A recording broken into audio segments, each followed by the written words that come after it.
Hey everyone, and welcome to another deep dive. Today we're going to be looking at technology and that human element, how those two things come together. And we're going to be looking at it through the lens of customer service. Yeah. We have a whole stack of articles and blog posts from StackofStones, Right. this German company, and they're really passionate about training and consulting and get this chat and messaging. Yeah. It's a really... Chat and messaging, so interesting. Yeah. I mean, it's a fascinating niche, and it's so interesting. It is. What's striking about StackofStones is their commitment to the human element of all of this. They're not just about, here's the latest chatbot, let's just throw it at the problem. Right. It's really about how do you elevate human interaction, especially in the customer service space. Absolutely. And they clearly know their stuff, like when it comes to AI, when it comes to bots and all that stuff. But they're not afraid to talk about Sokkenstopf something. Oh, yeah. I love that. Like literally darning socks. I know. I had to look that one up. Yeah, I did too. It's like, what does that even have to do with this? Yeah, it's like, are we talking about high tech or are we talking about grandma's sewing basket? Right, exactly. But I kind of love it, you know? Kind of very them. It is. It's this reminder that even though we live in this digital world, not everything can be automated. Right. And you can't just assume that everybody's going to have the same comfort level with tech. Exactly. And it speaks to that broader point about individual needs. Yes. Just because you find a piece of software intuitive doesn't mean that everyone does. Absolutely. And StackofStones really argues that we need to understand those varying levels of comfort with technology instead of just defaulting to this one-size-fits-all approach to training, which we see a lot. And this brings us to their bot tango concept. Yes. Which I think is really interesting, right? It's not humans versus bots. Right. It's humans with bots it. working together in sync, like a tango. Yeah, like a tango, it takes two to make it work. I love that analogy. This is a good one, right? Because it really speaks to their message, which is technology is changing rapidly. Yes, it is. Constantly evolving. Yes. But it's those human skills. It's that adaptability, the empathy, the creativity, that problem solving. Those are the things that make a difference. Yeah. And those are the things that, at least as of right now, AI can't replicate. Yeah. Those are the things that make us human. Exactly. And so it's really about giving people the tools and the training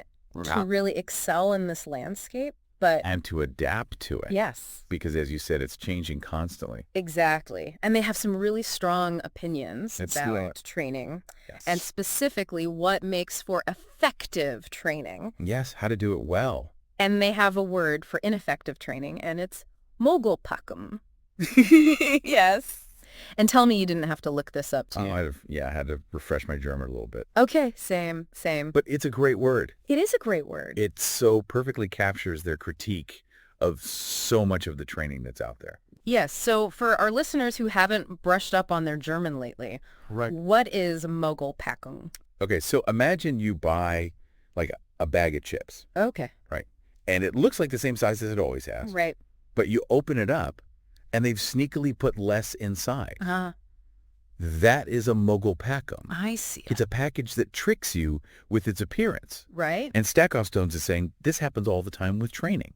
Oh, interesting. Companies think, we'll just show them how to use the software. But it's like that bag of chips. Right. It's all packaging. There's no substance to it.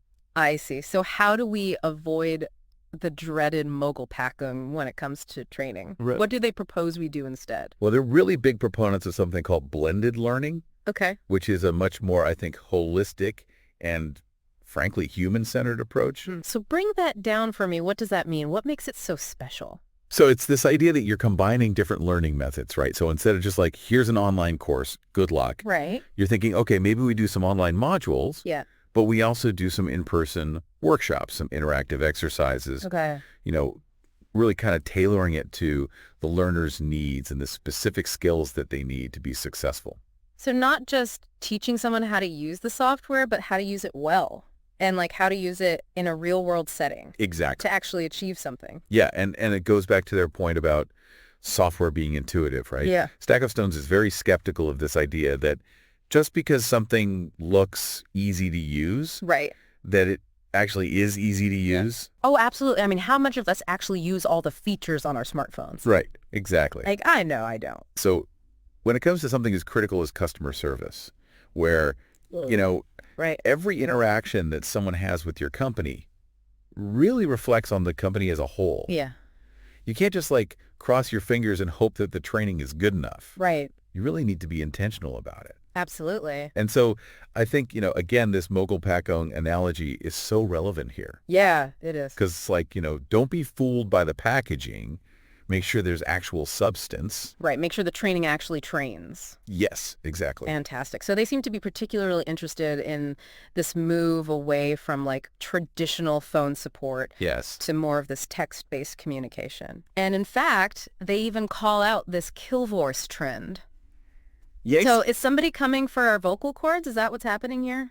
I mean, I don't know if anyone's coming for your vocal cords, but Good. but it's definitely, reflective of this larger trend that we're seeing, which is this preference for text-based communication over phone calls. Totally. So think about texting, messaging, emailing. Oh, yeah. That's how a lot of us prefer to communicate these days. I literally was thinking about that the other day. I was like, when was the last time I answered a phone call? Right. From a number I didn't know? I was like, it's been weeks. I know, me too. It's all text. It's all email. It's so funny. Exactly. So what does this mean for businesses? Yeah. Especially customer service. Yeah, it presents both challenges and opportunities, right? Yeah.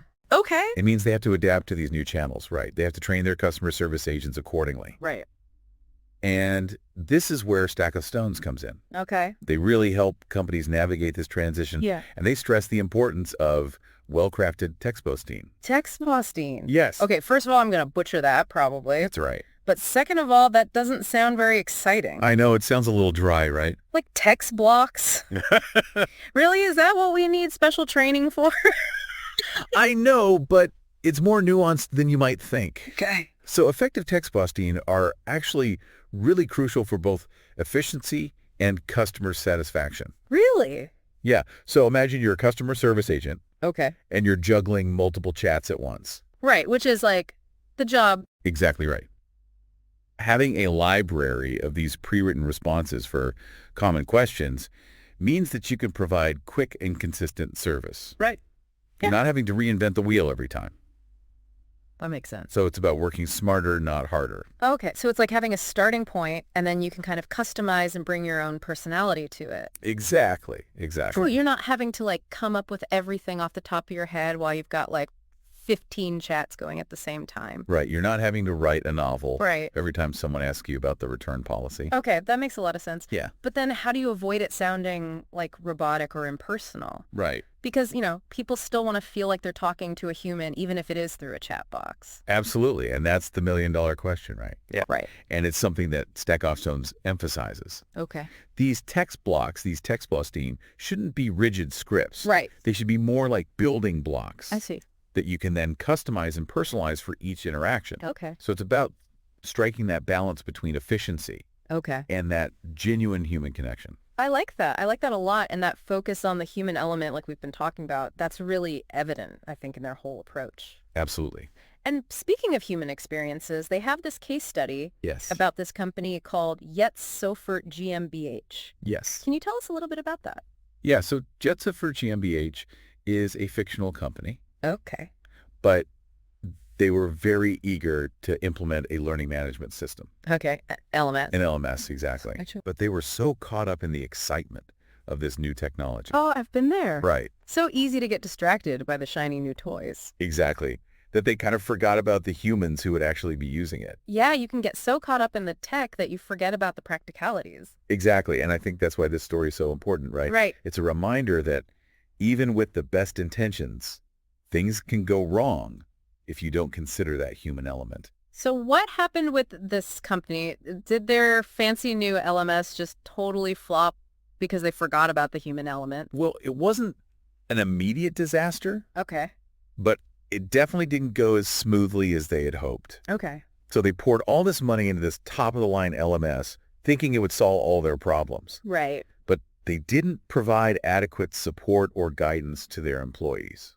Oh, so they had the tool, but they didn't have the knowledge or the support to use it effectively. Exactly. It's like having a state-of-the-art kitchen, Right. but you don't know how to boil water. Exactly. That's a great analogy. I'm like, what are you going to do with that? Exactly. You got all the fancy stuff, but you don't know how to use it. And that's what happened here, right? Yeah. They treated this LMS as a set it and forget it solution. Yeah. Which is just not realistic. Right. Like anything else, it takes work. It takes training. Exactly. It takes that effort. And it goes back to what we were saying earlier, right? Yeah.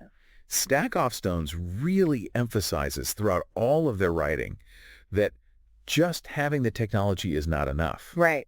You have to think about the implementation. You have to think about ongoing support. Right. And you guessed it, you need proper training. It all comes back to training, which brings us full circle. It always does. It really does. Back to the Mogulpakkung. Yes. Like, don't be fooled by the flashy tech promises. Right. Remember that real success relies on finding the right blend, that tango Yes. between technology and that human expertise. Finding that balance. Yeah, absolutely. It's like giving someone a race car and expecting them to win the Indy 500 without like any practice or a pit crew. Exactly. And it really highlights this crucial point that StackofStones keeps coming back to. Yeah. Technology is only as good as the humans that are actually using it. Right. Like it's not enough to just have the tech. Right. You have to understand how to use it. You have to understand how to, You have to implement it, train people on it, support it, all of those things. Yeah. Make sure it's actually being used effectively. Exactly. And when you do those things, then it becomes a tool Yeah. to actually enhance the customer experience, Right. which at the end of the day, that's what we're talking about. That's the goal. And I think what I really appreciate about StackofStones is they really do seem to get that. They do. Like, they're not just about, here's the latest tech, go buy it. Right. They really are about trying to make things better for the customer and for the people who are working with these tools every day. Yeah. And you see that, like, human centricity, I think, reflected in everything they do. I agree. It's not just about selling software or, even just training programs. Right. It's about, building relationships. It's about fostering a community of learning and sharing. Yeah, it comes through in their writing too, which is really nice because it doesn't feel like you're reading like a tech manual. No, it doesn't. It feels like you're having a conversation. Yeah, like you're talking to a real person. Exactly. So as we start to wrap up here, what's like the one big takeaway Well, that's a good question. you hope people walk away with today? I think for me, it's this idea that technology should serve human needs, Okay. not the other way around. I like that. Like, we should be using technology to make our lives better, Yes. to improve our interactions, not to, dictate how we work and how we connect with each other. Absolutely. I love that. Like, we're the ones in control, not the machines. Exactly. And, while they focus a lot on chat support, like these ideas, this is bigger than just customer service, right? Absolutely. This applies to, so many aspects of our lives. Like how many times have you gotten sucked into scrolling on your phone Oh my gosh, all the time. when you meant to be doing something else? It's a slippery slope. Right. Or, spent way too much time trying to figure out how to use some new app or whatever. Right. It's like, who is this really serving? Exactly. Is this making my life better? Right. Sometimes, sometimes not. And that's, I think, a really good question to ask, as you go through your day, your week, whatever. Absolutely. It's just that awareness, I think. Yeah, just be mindful of it. Be mindful of it. How are you using technology? Is it serving you? Is it helping you? Is it helping you achieve your goals? Or is it becoming something that's, kind of controlling you? A distract. Yeah, exactly. And if you're looking for more on this, because they have a lot of really interesting stuff, You do. go check out the StackofStones website. We'll be sure to put a link in the show notes. Yeah, definitely check it out. It's worth a read. Yeah, you might even learn a thing or two about darning socks. You never know. Those skills might come in handy. You never know. That's right. You never know when you might need to darn a sock. But seriously, folks, StackofStones, they're doing really cool things, and I think they're a company to watch. Yeah, they're one to keep an eye on. Absolutely, because like we've been saying, they're really setting a good example for how to use technology In a way that's effective, in a way that's effective, but also human. but also human. And that's important. It is important, and on that note, we're going to wrap it up for this deep dive. It's been fun. Yeah, thanks for joining us, and be sure to tune in next time for another great conversation. See you next time. Bye, everybody.